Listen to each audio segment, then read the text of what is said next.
We did. We'll tweak some things. Well, we've done that on offense and defense. There's some convictions that we have, some proven patterns, and you always look at some things. And it's been my experience through the years where coaches make significant errors when they really kind of forget who they are, why they're building a program the way they are.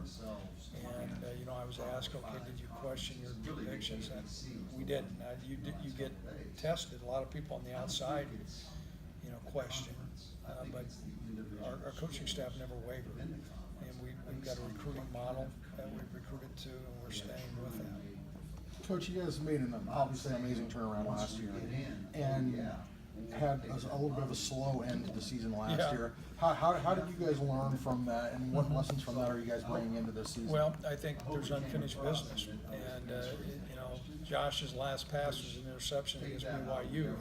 It's an interesting thought process. He couldn't get that out of his mind when he was looking at, okay, how do I want to leave my legacy at the University of Wyoming? Do I want to leave it on the turf in San Diego when I threw a pick to BYU that ended the game when we had a chance to win, or do I run a kind of right the ship?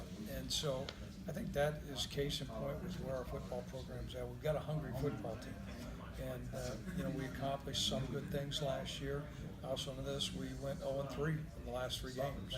While they were competitive, one was not competitive, the other 2 were.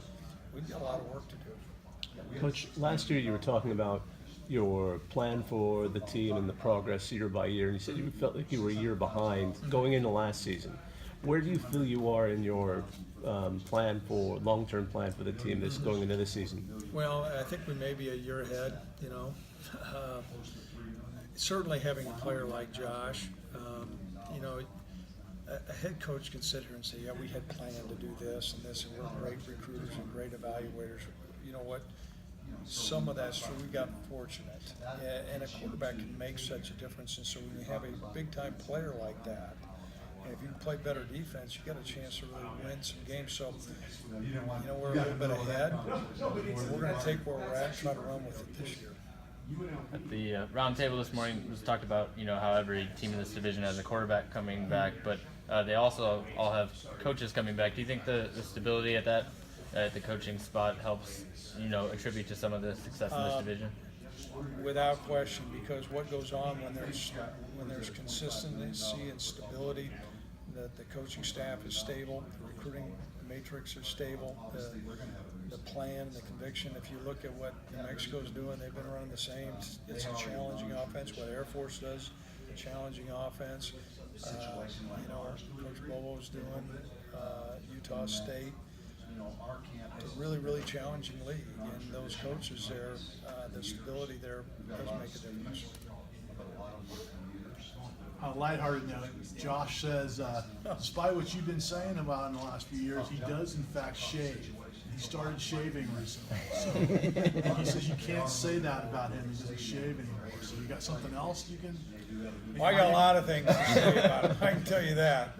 I mean, you know what is great? I said I'm going to enjoy being around him. I mean, you sit down at a pregame meal, and some guys are on pins and needles, and he's like, "Hey, coach, let's go!" And there's a competitive edge to him. If I'm having a down day, he pops his head in, and I still don't believe he shaves. He was showing me some stuff. He's got a girlfriend now, so maybe he's got to impress her. I don't know.